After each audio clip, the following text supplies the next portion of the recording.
जो भारत देश को करता हो प्यार, वो न्यूज़ जय भारत पुणे को कैसे करे इनकार। न्यूज़ जय भारत पुणेमध्ये आपलं सहर्ष स्वागत। कृपया ही माहिती आणि सूचना काळजीपूर्वक वाचावी ही नम्र विनंती। धन्यवाद। जय भारत।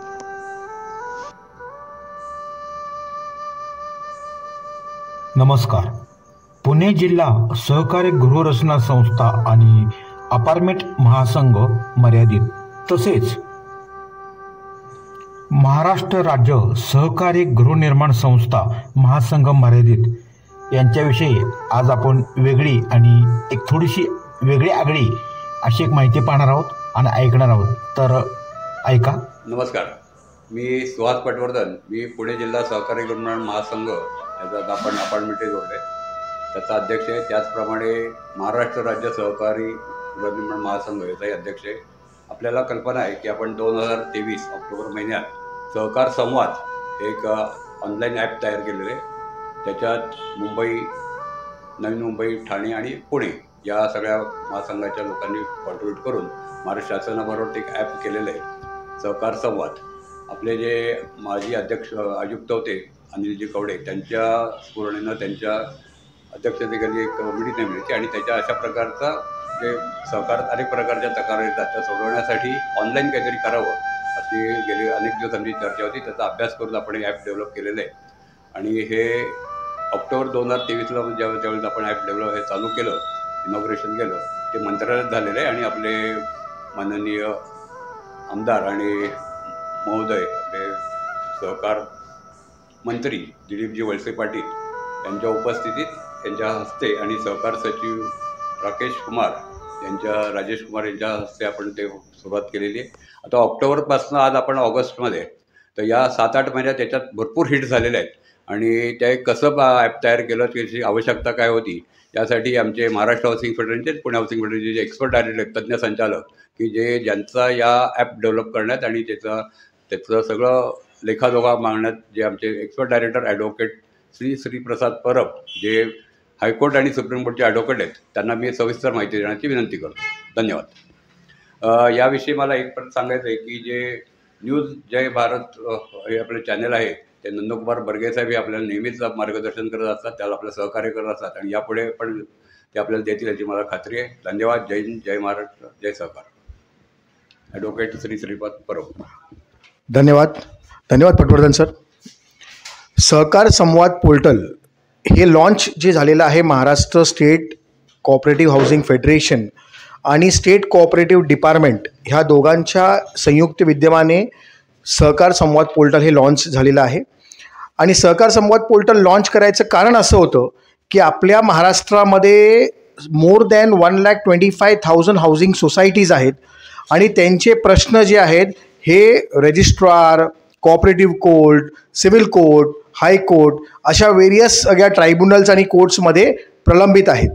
मग त्या रजिस्ट्रार अथॉरिटीजकडे जे प्रश्न येतात, ते प्रश्न त्यांच्याकडे जे सबमिट होतात तिथे फार डिले होतो, कारण प्रश्न सबमिट करण्यासाठी तिथे प्रत्यक्ष जावं लागतं, पेपर सबमिट करावे लागतात आणि हे पेपर सबमिट केल्यानंतर मग हिअरिंग्ज होतात आणि मग निर्णय होतं आणि मग अशा प्रकारच्या तक्रारीमध्ये वेळ लागतो, काळ निघून जातो आणि मग त्यावेळेला सोसायटीचा जो मूळ उद्देश आहे, तो उद्देश जो आहे तो कुठेतरी हॅम्पर होतो, कारण कोऑपरेटिव्हचा बेसिक उद्देश आहे इक्वॅलिटी आणि no discrimination to the members. मग सहकार संवाद पोर्टल आपल्याला काय लाभ देतो किंवा मेंबर्स लोकांना काय लाभ देणार, तर ह्या गोष्टीमध्ये सांगायचं झालं तर सहकार संवाद पोर्टल जो आहे तो लॉन्च झाल्यावरती आता आपल्या तक्रारी म्हणजे मेंबर्सनी आपल्या तक्रारी ज्या आहेत त्या ह्या पोर्टलच्या माध्यमातून रजिस्ट्रार अथॉरिटीजकडे ते सबमिट करू शकतात आणि ह्याला कुठलाही प्रकारचं काळ वेळेचं बंधन नाही। तुम्ही रात्री देखील हे तक्रारी ज्या आहेत त्या तुम्ही ह्या पोर्टलवरती अपलोड करू शकता। त्याच्यामध्ये स्पेसिफिक फॉर्मॅट्स दिलेले आहेत, त्या फॉर्मॅट्समध्ये तुम्ही जाऊन तुमचं नाव, तुमचं पूर्ण पत्ता, सोसायटीचं नाव, तक्राराचा मुद्दा, हे सगळ्या गोष्टी तुम्ही करून त्यानंतर 50 रुपीज फी पोर्टलची पे करून तुम्ही आपले तक्रारी ज्या आहेत त्या रजिस्ट्रार अथॉरिटीजकडे पुटअप करू शकता। सहकार संवादाचं जे मेन इंटेन्शन आहे ते नॉट ओन्ली हे डिस्प्यूट्स पुटअप करणं, पण त्याचं दुसरं अजून एक इंटेन्शन आहे की एज्युकेशन प्रोव्हाइड करणं. आणि आपली संकल्पना म्हणजे महाराष्ट्र स्टेट कोऑपरेटिव्ह हाऊसिंग फेडरेशनची संकल्पना ही आहे की लोकांना जास्तीत जास्त एज्युकेट करावं आणि त्या एज्युकेशनमध्ये त्यांच्या तक्रारीचं ऑटोमॅटिक निरसनही व्हावं. म्हणून या पोर्टलवर जर आपण बघितलं तर ह्यामध्ये सगळी इत्थंभूत सहकारी हाऊसिंग सोसायटीची सगळी माहिती या पोर्टलवरती दिलेली आहे. उदाहरणार्थ ॲक्ट आहेत, रूल्स आहेत, बायलॉज आहेत, जेवढे सर्क्युलर्स आहेत ते सर्क्युलर्सही इकडे अपलोड केलेले आहेत, फॉर्म्स आहेत, नोटिफिकेशन्स आहेत. अशा सर्व तऱ्हेने हे पूर्ण पोर्टलमध्ये तुम्हाला माहितीयुक्त पोर्टल आहे. आणि ही माहिती वाचल्यावरती म्हणजे बऱ्याच वेळेला स्टेट फेडरेशनकडे असाही विषय आला होता की लोक तक्रार करायला गेली आणि ही माहिती बघितल्यावरती लोकांच्या तक्रारीचं तिथेच निरसन झालं. म्हणजे त्यांनी आम्हाला सांगितलं की तुम्ही हे पोर्टल जे आहे नॉट ओन्ली हे डिस्प्यूट रिड्रेसलसाठी आहे but it is also for educational purpose. अशा दोन्ही पर्पजचं जे सांगड आहे या पोर्टलनी घेतलेली आहे. आणि दुसरं महत्त्वाचं म्हणजे पूर्वी ह्या पोर्टलवरती जे कंप्लेंट्स फाईल व्हायचे तर ते कंप्लेंट्स ऑनलाईन पद्धतीने फाईल व्हायचे आणि ऑनलाईन पद्धतीने ॲज्युडिकेशनची कुठल्याही प्रकारची नियमावली नव्हती. आणि त्यासाठी ऑनरेबल कमिशनरनी एक कमिटी गठीत केली आणि त्या कमिटीमध्ये हे ऑनलाईन पद्धतीचं ॲज्युडिकेशन कसं करावं यासाठी SOP फ्रेम करण्यात आलेले आहेत. मग स्टँडर्ड ऑपरेटिंग प्रॅक्टिस म्हणजे जे रजिस्ट्रार फॉलो करणार आहेत त्या सर्व रजिस्ट्रारने ही स्टँडर्ड ऑपरेटिंग प्रोसेस जी आहे तीच प्रॅक्टिस फॉलो केली पाहिजे. ह्याच्या व्यतिरिक्त काय करू नये म्हणून एक SOP जी आहे ती फॉर्म्युलेट झालेली आहे. लवकरात लवकर ही SOP आम्ही सहकार संवाद ह्या पोर्टलवरती अपलोडही करणार आहोत. आणि ती SOPमध्ये मार्गदर्शन दिलेलं आहे, गाईडलाईन्स दिलेल्या आहेत आणि कशा प्रकारे तक्रार जे आहे ते ॲज्युडिकेट कराव्यात ह्याची देखील माहिती ह्या SOPमध्ये दिलेली आहे.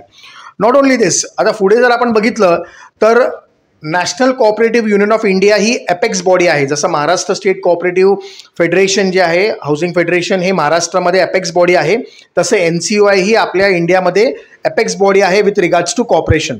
आणि NCOIनी आपलं जे सहकार संवाद पोर्टल आहे त्याच्यामध्ये आपल्याबरोबर येऊन in association with state cooperative housing federation ते इन असोसिएट करण्याची त्यांनी तयारी दर्शवली आहे. आणि ह्या पोर्टलला अजूनही काही बेनिफिट्स जे आपल्याला लोकांपर्यंत पुटअप करायचे आहेत. मग उदाहरणार्थ रिडेव्हलपमेंट संदर्भातली इत्थंभूत माहिती, स्वयं पुनर्विकासाची माहिती, स्वयं पुनर्विकास कुठल्या पद्धतीने करावं, कशा तऱ्हेने लोकांमध्ये ट्रान्सपरन्सी फेअरनेस मेंटेन करावा आणि त्या सेल्फ रिडेव्हलपमेंटला लागणारे त्यांना जो आर्थिक आणि मानसिक आणि टोटल एज्युकेशनल सपोर्ट जो आहे तो ह्या पोर्टलच्या माध्यमातून देण्यात येईल. हे फक्त आम्ही एक एक्झाम्पल सांगितलं की रिडेव्हलपमेंटचा सेल जो आहे तो आपण तिथे ओपन करत आहोत. तशाच तऱ्हेने अजूनही सेल्स तिथे ओपन करण्याचे प्रयत्न देखील आपल्या ह्यामध्ये सुरू आहेत. ह्याच्यात अजून ॲड ऑन करायचं म्हटलं तर आपल्याकडे डीम कन्व्हेन्सचा विषय आहे तो देखील आपण या पोर्टलच्या माध्यमातून, रिकव्हरीचे विषय आहेत ते देखील या पोर्टलच्या माध्यमातून आपल्याला पुढच्या फेसेसमध्ये हे कव्हरअप करायचे आहेत.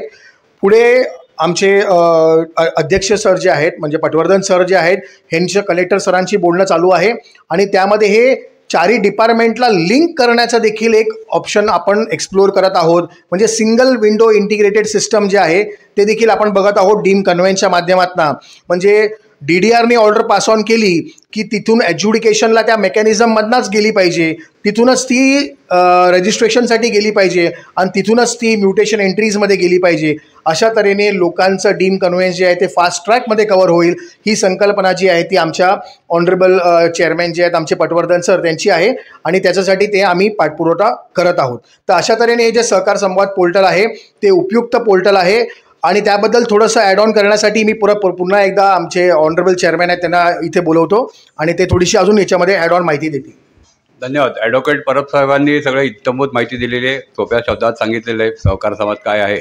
मगाशीच त्यांनी जसं सांगितलं की याच्यात आपण हे आर्टिफिशियल इंटेलिजन्स म्हणजे आता आपण हे तुम्हाला माहिती की 2025 हे आंतरराष्ट्रीय सहकार वर्ष आहे आणि या सहकार वर्षाच्या निमित्तानं जेव्हा मी national cooperative union of India किंवा नॅशनल हाऊसिंग फेडरेशनच्या माध्यमातून दिल्लीत आम्ही होतो त्यावेळेला हे आपण सहकार हे आंतरराष्ट्रीय स्तरावर नेण्याची तयारी सुरुवात केलेली आहे आणि हळूहळू हे पुणे हाऊसिंग फेडरेशन आणि महाराष्ट्र हाऊसिंग फेडरेशन अर्थातच हे आम्ही त्याच्यासाठी ॲप्स वेगळी करतो आणि हे सगळं आपण नॅशनल लेवलला नेतो आणि ते सगळं ऑनलाईन जसं जसं अपग्रेड होईल तसं तसं करतो आहे आणि त्यासाठी अर्थातच राज्य शासन आणि केंद्र शासन फार ॲक्टिव्ह आहे आणि याच्यातच लवकर अनेक सुधारणा आपण या 6 महिन्यात होईल अशी मला खात्री आहे. धन्यवाद.